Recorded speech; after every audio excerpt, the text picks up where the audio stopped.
video, I'll share my entire strategy for studying two completely opposite languages consistently and effectively, focusing mainly on small daily progress. Learning a new language with a full schedule is all about planning and using the right tools. When you have a very busy agenda, whether it's because of work or college classes, having clarity in your studies and goals is crucial to keep in contact with the language and actually learn it. So the first step we'll take to make this possible is to create a space that will be your second brain. I call it a second brain, a space where I can store and keep information, tasks, notes, and of course, ideas. In this case, the focus will be the languages we'll be studying. And for that, I'll be using Screentel. In a few words, Screentel is a web app that combines mind mapping with digital notes. With a busy schedule, using a visual organization app is essential for us to understand what's really going on in our week. What I like about Screentel is that it makes everything less chaotic and also allows me to create my second brain easily. In case you're the type of person who likes practicality, you can try to use Screentel as your language digital notebook. So everything will be in the same app. Oh, and don't worry to have dark mode. If you're interested in using the app, I have a discount coupon, so just access the first link in the description and start using Screentel to organize yourself too. In my case, I go to college, run a YouTube channel, and I recently started an internship. So what I don't need at the moment is a bunch of study materials spread across different platforms. That's why we're going to gather everything we'll use to study in one place. To organize our second brain, I'm going to start by creating a board and calling it my space. Now I'm going to put a title, just make it prettier. Okay, done. With that, I will organize the languages study, in this case, Italian and Korean. Now, on this board, we'll gather all the information in one place. So here I'll put the main websites I use to study, the podcasts I like to listen to, links to YouTube playlists to watch, everything you just need to study the language.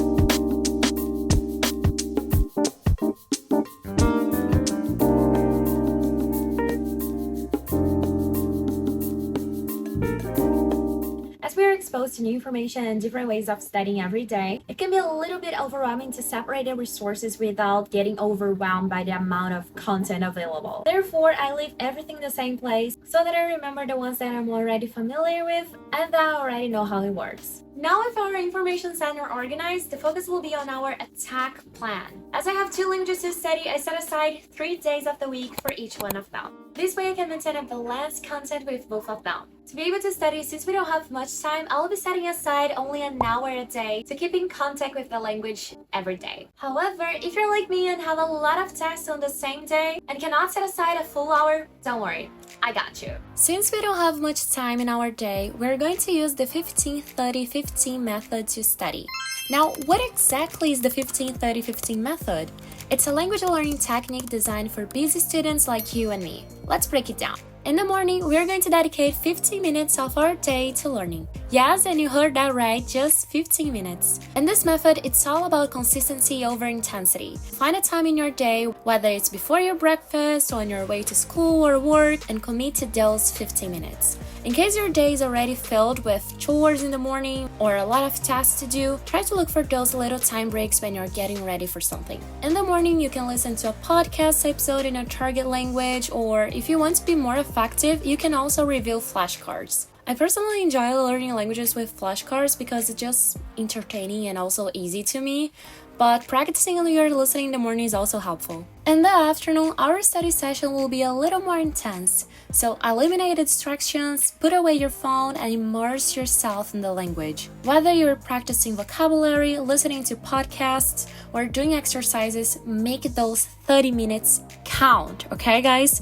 If you have more time in the morning and want to study for longer in that time and only for 15 minutes in the afternoon, it's okay, that works just fine. I want you guys to feel free to change the amount of time according to your schedule, okay? This is just an example. And also, in the 30-minute session, try to learn something new, such as a new grammar topic, new ways of asking something, I don't know, perhaps a few new verbs or anything like that. This session is important to make you progress because it's the one that you're going to have more time to focus on. And finally, at the end of the day, it's time to expose yourself to the language again. but it can be in a more passive way. So for example, at night, I like to watch a video on YouTube on my target language, but you can also try to listen to a podcast or a sitcom episode. The focus here is immersion. Plus, if you have a language buddy, you can use this time to get in contact with them and actually speak about your day in your target language, of course. And the reason why this method works so well is that by breaking your learning into manageable chunks, you're more likely to stay motivated and avoid burnout.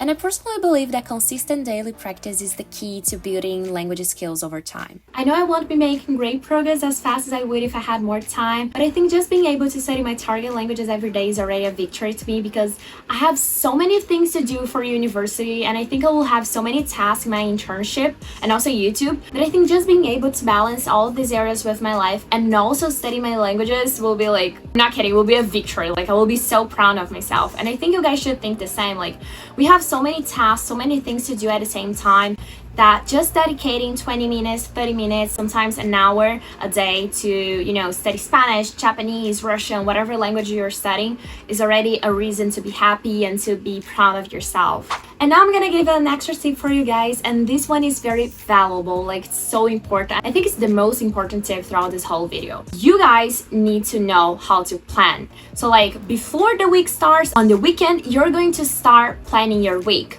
You're going to start planning what lessons you're going to take. You're going to start planning the set of flashcards you're going to review throughout the week. So you don't have to even think about that throughout the week. Like you don't have to worry about, oh my gosh, what am I going to study tomorrow? What am I going to review? And it's very important. Like you can do that on an online platform such as Screentel or in your notebook, but just plan your week. It's so important, really. Last but not least, please guys, do not put pressure on yourself. Like we have so many things to do, we have so many chores, so many tasks that putting pressure on yourself to learn a language faster will not really help at all. Because if you're a busy bee just like me, we have different priorities. We have some other things that sometimes are more important than, reviewing a set of flashcards in Spanish. And it's okay, don't put pressure on yourself. Okay, just keep going, keep studying, but with your natural flow and everything will work out just fine. So I really hope to see you making progress every day and let's become polyglots together. I hope you enjoyed watching this video. I know that the language learning journey is complicated, it takes some time, but it's worth it at the end.